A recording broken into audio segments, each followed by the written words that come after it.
আমার মায়ের তো আমি একা গোপাল, আমি ছাড়া আর কেউ না। আমার মাকে আমি দুঃখ দিতে পারবো, মাকে না বলে আমি বুঝে যেতে পারবো। শ্রীরাম বলে বুঝেছি কাল, তুই তোর মায়ের মনের কথা বলছিস। তোর মা তোকে কেমন ভালোবাসে আমরা কি জানি না? জানি রে তোর মায়ের কত ভালোবাসে, জানি রে তোর মায়ের কত ভালোবাসে। আলোকনা মনির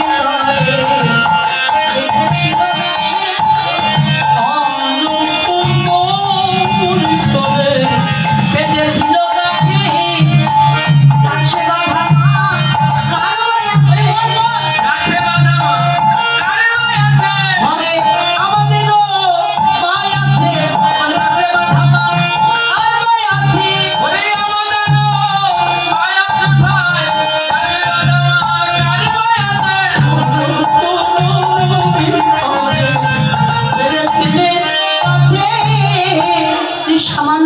খেয়েছিলি, তোর মা তোকে গাছে বেঁধেছিল সে কথা মনে ভাই রে। আমার মা যে কেন গাছে বেঁধেছিল সে কথা তোরা জানবি কি করে? সে কথা আমি জানি আর কেউ জানে। বল, যে গাছে কৃষ্ণকে বেঁধেছিল সেই গাছ দুটির নাম হচ্ছে যমল অর্জুন বৃক্ষ। এরা ছিল ধনকুবেরের পুত্র নলকুবের আর মণিগ্রীব, দুই ভাই। এরা গন্ধর্ব রাজ দেবতাদের পুত্র ছিল। এরা একজন নারীর সাথে সুরত ক্রিয়ায় মত্ত ছিল। স্নান করছে, অঙ্গে বসন নাই, সুরত ক্রিয়ায় মত্ত নারীকে সঙ্গে নিয়ে এমন সময় দেবর্ষি নারদ সেই পথ দিয়ে যাচ্ছে। তা দেবর্ষি নারদকে দেখে দুই ভাই সংযত হলো, বসনকে অঙ্গে আবৃত করলো। দেবর্ষি নারদ প্রধান্বিত হয়ে বলেছিলেন, তোমরা দেবপুত্র, দেবপুত্র হয়ে তোমাদের আচরণ মানুষের মতো এত নিচু ব্যবহার, আমাকে দেখে তোমরা সংযত হলে না? এত নিচু ব্যবহার যখন তোমাদের, যেমন বৃক্ষের মতো দাঁড়িয়ে আছে উলঙ্গ হয়ে, আমি তোমাদের অভিশাপ দিলাম, এবার তোমাদের বৃক্ষকুলে জন্ম হবে। যেমন বৃক্ষের মতো দাঁড়িয়ে আছে বৃক্ষকুলে জন্ম হবে। অভিশাপ পেয়ে দুই ভাই তো কাঁদছে, মণিবর কৃপা করে উদ্ধারের উপায় বলে দিন। দেখো, বৃন্দাবনে গোকুলে তোমরা নন্দ পিতার বাড়ির উঠানে দুইটা বৃক্ষ হয়ে জন্ম নেবে। আজ স্বয়ং ভগবান লীলা করবার ছলনায় যাবে ওই নন্দ যশোমতীর গৃহে। সামান্য নবনী সেবা করবে বলে যশোমতী মা গোপালকে ওই গাছে বাঁধবে। সেদিন ভগবানের চরণ পরশ পেয়ে তোমরা দুই ভাই উদ্ধার হয়ে যাবে।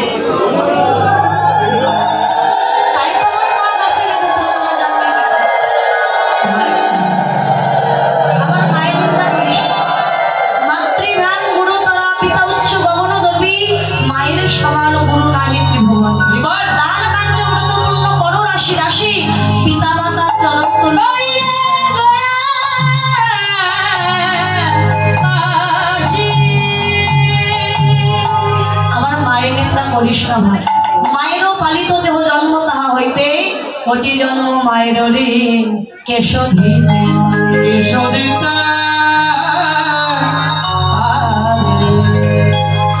বুঝেছি কানা ঘটে যাবে না এত বাড়া, তাই তো? যদি না যাবি রে নন্দলাল ভিন্ন করি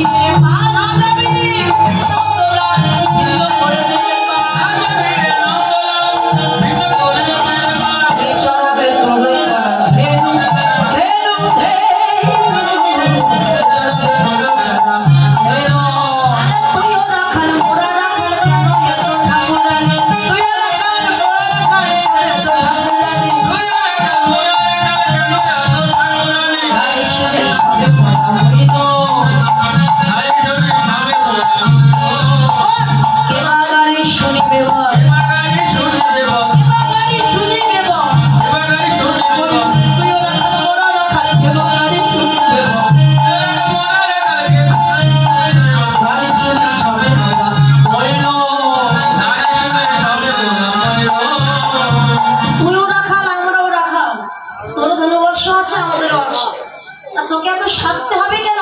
যদি না যাস তোর ধনবৎসকে তুই আলাদা করে না।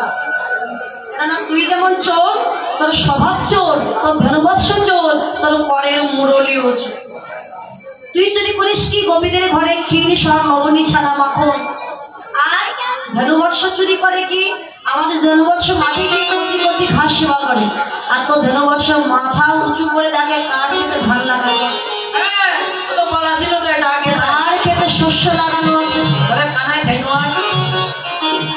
মালিকের ফসল যদি নষ্ট করে মালিককে আর কমে ছাড়বে, গালি দেবে। আর এই মুরলি চুরি করে কি গোপীদের মন। এই চোরা ধনু আমরা নিয়ে যেতে পারবো না। ও ধনু তুই নিয়ে নে, আমরা নিয়ে যেতে পারবো। এদিকে গোঠের বেলা হয়েছে জানি, দাদা বলরাম সুন্দর করে সাজবে। বাজত সব অর্থ বাজনা,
এমন সময় কি ছায়া পড়েছে সামনে, বলরামের ছায়া সামনে পড়েছে।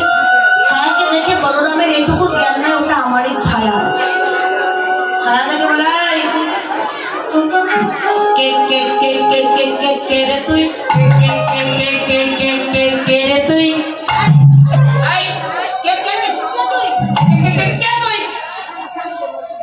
দাদা বলরাম তোতলা ছিল, তোতলা মানুষের রাগ বেশি অল্পতেই রেগে দেয় বাবা। ছায়াকে দেখে বলছে কে তুই, আমি যেমন করবো আমার ছায়া তেমন করবে। যখন শিঙা নিয়ে বলছে কে তুই, বলরামের হাতে শিঙা থাকতো তাই না। শিঙা মানে ওই যে ঘোড়ার শিং থেকে যে শিঙা তৈরি হয় তাই না। তাও একটা না, চারটা শিং। ঘোড়ার শিং আছে না? হ্যাঁ ঘোড়ার শিং। মায়েরা বলে ঘোড়ার শিং রে, মহিষের শিং আছে। মহিষের শিং দিয়ে শিঙা বানায় ঠিক শঙ্খের মতো আওয়াজ। যখন শিঙা নেই বলছে কে তুই, ছায়া বলছে এই তুই কে, কে তুই, এই তুই কে, তুই কে। খুব তো বিপদ মা। এ যখন বলছে তুই কে, ও বলছে তুই কে।